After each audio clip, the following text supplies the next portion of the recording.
सौभाग्य की एक बात यह कि यूक्रेन ने रूस के फाइटर विमान तबाह करने वाला जो हमला किया है उसने तो युद्ध का इतिहास ही बदल दिया है। यह ट्रोजन हॉर्स हमला है। क्या होता है ट्रोजन हॉर्स पता है? ट्रोजन हॉर्स अब तक किस्से कहानियों की बात थी। यूक्रेन ने इसको असल की जंग में इस्तेमाल कर दिया है। ट्रोजन हॉर्स की कहानी शायद आपने स्कूल में पढ़ी हो, लेकिन कोई सोच भी नहीं सकता कि वो असली जंग में कोई इस्तेमाल कर लेगा। तो क्या थी ट्रोजन हॉर्स की कहानी? क्या था कि पुराने टाइम में ग्रीस जो था, जो कहते हैं कि उसकी जंग थी ट्रॉय नाम के एक राज्य से। ग्रीस की सेना हमले करती रहती थी, लेकिन ट्रॉय पर कब्जा कर ही नहीं पाती थी। ट्रॉय के गढ़ का दरवाजा ही नहीं तोड़ पाती थी ग्रीस की सेना। ट्रॉय में दाखिल ही नहीं हो पाती थी। तो ग्रीस ने एक प्लान बनाया। ट्रॉय में वहां की एक देवी का मंदिर था, एथीना देवी का मंदिर।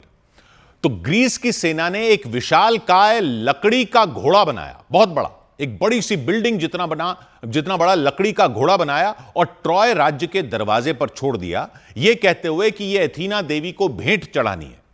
ट्रॉय की सेना ने दरवाजा खोला और बड़े से लकड़ी के घोड़े को अंदर ले लिया। रथ की तरह पहिए लगे थे बड़े से लकड़ी के घोड़े में। फिर रात हुई तो लकड़ी के घोड़े के पेट से एक दरवाजा खुला और अंदर से निकले ग्रीस के सैनिक। घोड़े के अंदर छुपकर सैनिक आ गए थे। याद आई ये कहानी? बचपन में सुनी हो शायद, कई फिल्मों में भी दिखाई गई है। इससे मिलती जुलती कहानी कई फिल्मों में आपने देखी हो शायद। तो घोड़े से सैनिक निकले और उन्होंने तबाही मचा दी ट्रॉय में। ट्रॉय के किले का दरवाजा अंदर से उन्होंने खोल दिया और बाहर ग्रीस की सेना इंतजार कर रही थी और ग्रीस की सेना ने ट्रॉय में घुसकर ट्रॉय पर कब्जा कर लिया। तो यह घोड़ा जो था वो कहलाता है ट्रोजन हॉर्स, और यह कहानी है ट्रोजन हॉर्स की कहानी। तो इसका यूक्रेन और रूस की लड़ाई से क्या मतलब? क्योंकि यूक्रेन ने भी वही किया, कहानी की रणनीति असली जंग में लागू कर दी, बिल्कुल फिल्मी स्टाइल में। 1.5 साल तक प्लान करके किया गया यह हमला। 1.5 साल तक रूस जैसे दुनिया के ताकतवर देश से भिड़ रहे छोटे से यूक्रेन ने रूस के एयरबेस पर यह अटैक 1.5 साल तक प्लान करके किया। सोचिए, रूस की सीमा के अंदर 4000 किलोमीटर जाकर उसके एयरबेस तबाह कर दिए और रूस कुछ नहीं कर पाया। रूस के पास दुनिया के सबसे ताकतवर एयर डिफेंस सिस्टम है। कोई भी उड़ती हुई चीज वो हवा में ही मार गिराते हैं। तो यूक्रेन ने उसके इतने सारे फाइटर प्लेन तबाह कैसे कर दिए? यूक्रेन के इस ट्रोजन हॉर्स ऑपरेशन का नाम था ऑपरेशन स्पाइडर्स वेब। मकड़ी के जाल की तरह रूस के अंदर कम से कम रूस के 5 एयरबेस पर अलग अलग जगह अचानक यूक्रेन के ड्रोन पहुंच गए और रूस के 41 फाइटर प्लेन उड़ा दिए। और यूक्रेन ने दावा किया कि इतने डेयरिंग हमले को अंजाम देने वाले उसके लोग हमले से पहले ही रूस की सीमा से निकलकर वापस सुरक्षित यूक्रेन पहुंच गए। यानी उसके किसी भी आदमी को खरोंच तक नहीं आई और रूस की एयरफोर्स तबाह हो गई। ऐसा कभी भी युद्ध के इतिहास में नहीं हुआ। अभी कुछ दिन पहले ही रूस ने यूक्रेन के कई शहरों पर जबरदस्त हमले कर दिए थे और ऐसा लग रहा था कि यूक्रेन बिल्कुल घुटनों पर आ चुका है, क्योंकि ट्रंप ने भी ज़ेलेंस्की को बेइज्जत कर दिया था व्हाइट हाउस में सारी दुनिया के सामने। लेकिन यूक्रेन तो ऐसी खतरनाक प्लानिंग करके बैठा था कि युद्धों का इतिहास लिखने वाले भी इस चैप्टर को तो दुनिया में जंग लड़ने का तरीका ही बदल देने वाला बताएंगे। रूस की सीमा के हजारों किलोमीटर अंदर ड्रोन उड़कर नहीं गए। उड़कर जाते तो एयर डिफेंस सिस्टम पकड़ लेता और मार गिराता। यूक्रेन ने ऐसे शातिर तरीके से ड्रोन अंदर भेजे कि दुनिया दंग रह गई। यूक्रेन ने अपने ड्रोन पहले तो रूस के अंदर स्मगल करवाए, मतलब चोरी छिपे रूस की सीमा के अंदर ड्रोन वो भिजवाता रहा। याद रखिए, 1.5 साल से वो ये प्लानिंग कर रहा था। तो एक एक करके रूस की सीमा के अंदर पहुंचा दिए 117 ड्रोन। और उसकी खुफिया एजेंसी ने ड्रोन को छुपाने के लिए बनाए लकड़ी के डिब्बे लोड किए ट्रकों पर, यानी ट्रक में रखे लकड़ी के डब्बों के अंदर ड्रोन। ट्रोजन हॉर्स की कहानी से इसीलिए तो जोड़ रहे हैं इसको। यह रणनीति जो है ट्रोजन हॉर्स वाली रणनीति है। रूस के 5 एयरबेस पर यह ड्रोन फटे और रूस के $700 करोड़ के 41 बॉमर प्लेन उड़ा दिए 5 एयरबेस पर, मुरमंस्क में, इरकुत्स्की में, इवानवा में, रिजान में, अमूर में। रूस की 1/3 एयरफोर्स एक झटके में खत्म कर दी, ऐसा दावा है, एक हमले में। लेकिन हमला प्लान किया 1.5 साल तक। ड्रोन हमले तो बहुत होते रहे रूस यूक्रेन जंग में, इससे पहले भी होते रहे।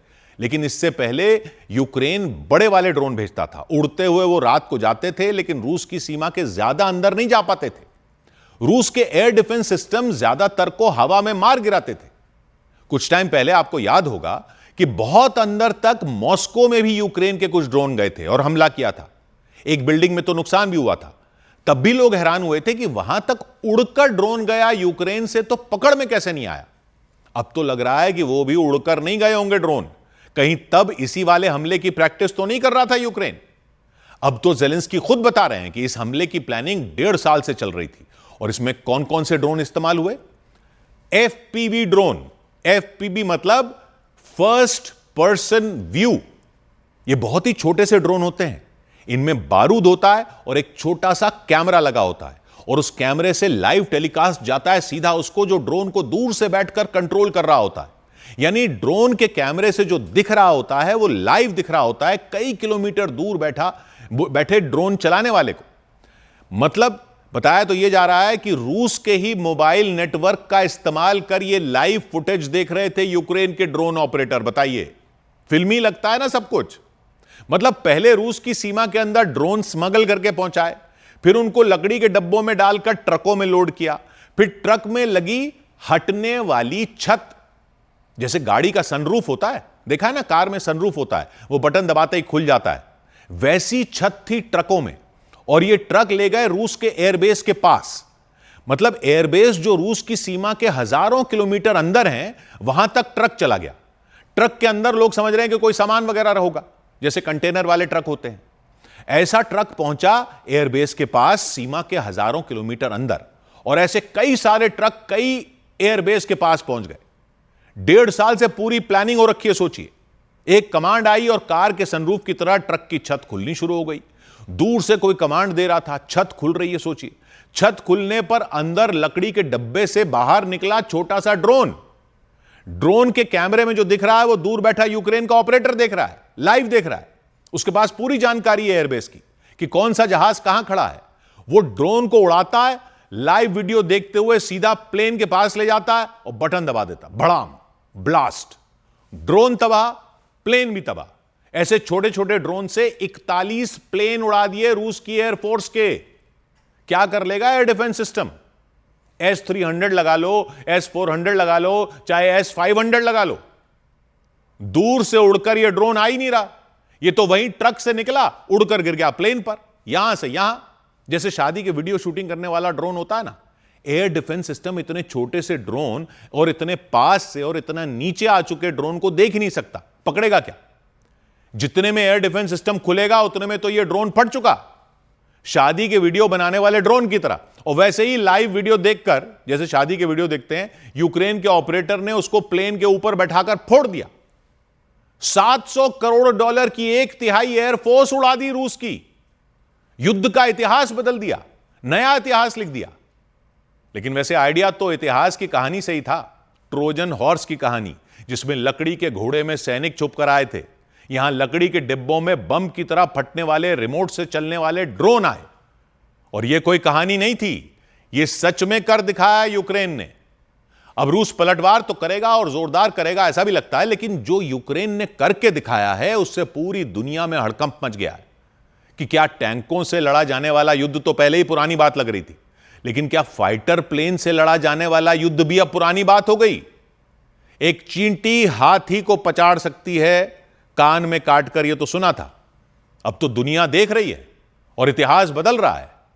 ट्रोजन हॉर्स क्या होता है दिखा दिया यूक्रेन ने। 100 बात की एक बात।